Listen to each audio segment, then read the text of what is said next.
वामन अवतार हिंदू धर्म ग्रंथों के अनुसार भगवान विष्णु के 10 अवतारों में से 5वें अवतार हैं, जो भाद्रपद में शुक्ल पक्ष की द्वादशी को अवतरित हुए। आचार्य शुक्र ने अपनी संजीवनी विद्या से बलि तथा दूसरे असुरों को भी जीवित एवं स्वस्थ कर दिया था। राजा बलि ने आचार्य की कृपा से जीवन प्राप्त किया था। वे सच्चे हृदय से आचार्य की सेवा में लग गए। शुक्राचार्य प्रसन्न हुए। उन्होंने यज्ञ कराया।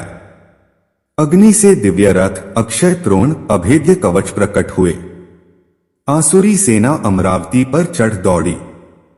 इंद्र ने देखते ही समझ लिया कि इस बार देवता इस सेना का सामना नहीं कर सकेंगे।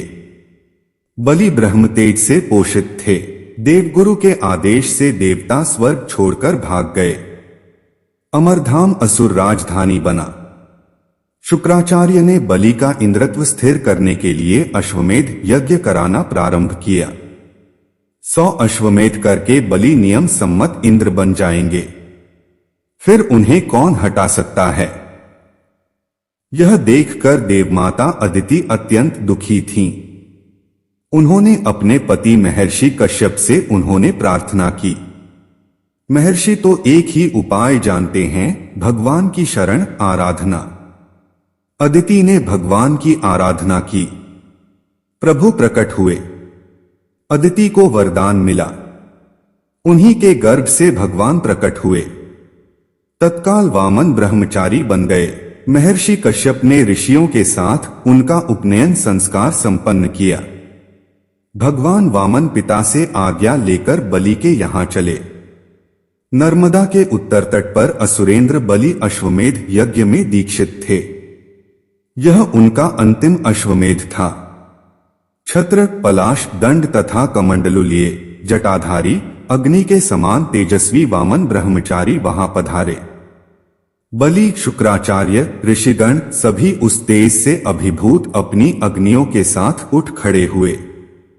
बलि ने उनके चरण धोए, पूजन किया और प्रार्थना की कि जो भी इच्छा हो वे मांग लें। मुझे अपने पैरों से 3 पद भूमि चाहिए।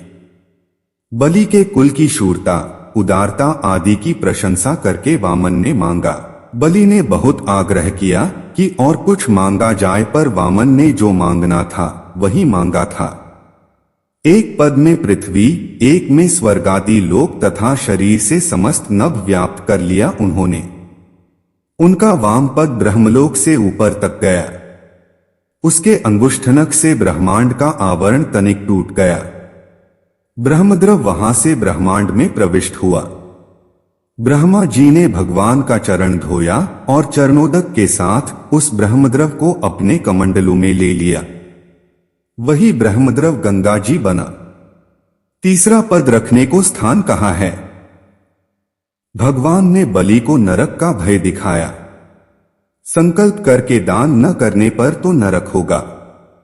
इसे मेरे मस्तक पर रख ले। बलि ने मस्तक झुकाया। प्रभु ने वहां चरण रखा। बलि गरुड़ द्वारा बांध लिए गए। तुम अगले मनवंतर में इंद्र बनोगे।